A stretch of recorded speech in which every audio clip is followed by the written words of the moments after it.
Hey guys, welcome back to a new video. So this will be an unboxing video as usual, but in this video we'll also be testing the product, and in the very end of this video I'll be sharing my reviews around it.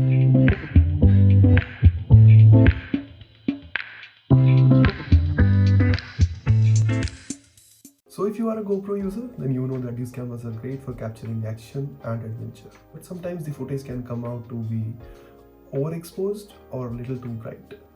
And that especially happens when you're shooting in bright conditions. So that's exactly where ND filters come into play. ND or neutral density filters are designed to reduce the amount of light that goes through the camera lens so that you can take more balanced and vibrant shots in bright daylight as well. So in this video, we'll be having a close look at what Telesin provides inside the box, and I'll also go out in sunny daylight to shoot some shots, and then I'll share my review with you guys. So as you can see, this is a pretty nice packaging from Amazon, and by the feel of it, I think the product inside it is really small. And yes, it's a very small box inside humongous packaging, but yeah, that's fine. And the box says ND filters, and there's a branding of Telesin below, and on the other side there is this price mentioned, which says I think 5,990 Indian rupees, which is really high as compared to what I got it for. I'll disclose that later. And there is some barcode, and I see there is something written in some other language, but that's fine. Let's go ahead and try to unbox this. I think there are these two seals that I need to break, and it should be good to open. So let me just try to open it. Yes, that was pretty easy. And this is the moment of truth. So if you see, there are 4 filters that they have provided. One is CPL and others are ND filters. So others you see ND 8, 16 and 32. So now let's go ahead and try to put these filters over my GoPro 9. So this is a GoPro 9, and the good thing about these ND filters is that you don't have to remove the lens covering over the GoPro, and you can simply put these ND filters over the existing lens covering. And now it's good to go. I'll go out and shoot some stuff.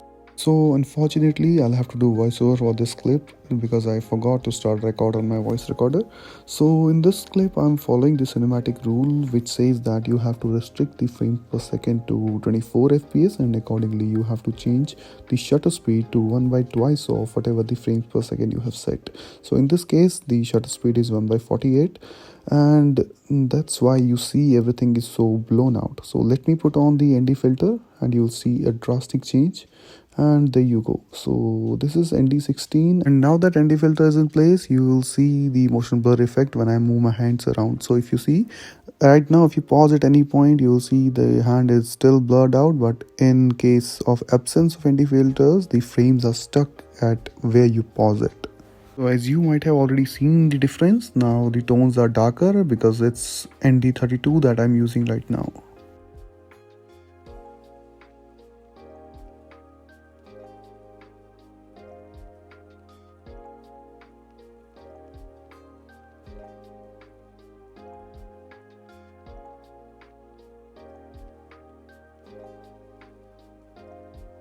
So as I have already added a few test clips in this video, you would have been able to judge by yourself how good of a product this is. In my opinion, these ND filters from Telesin do a great job at what they are meant to be. Also, these filters are much cheaper than GoPro's suggested filters, and the fact that you can simply put on these filters without having to remove the existing cover is also a plus. However, I'm not really sure how this solution will behave in case we want to shoot underwater. The only drawback that I see in these ND filters is that you will have to sacrifice some amount of stabilization because of that restricted frames per second. Talking about the price, then I got it from Amazon at around 3,000 Indian rupees, and that is a great price as compared to what GoPro's suggested filters are coming at.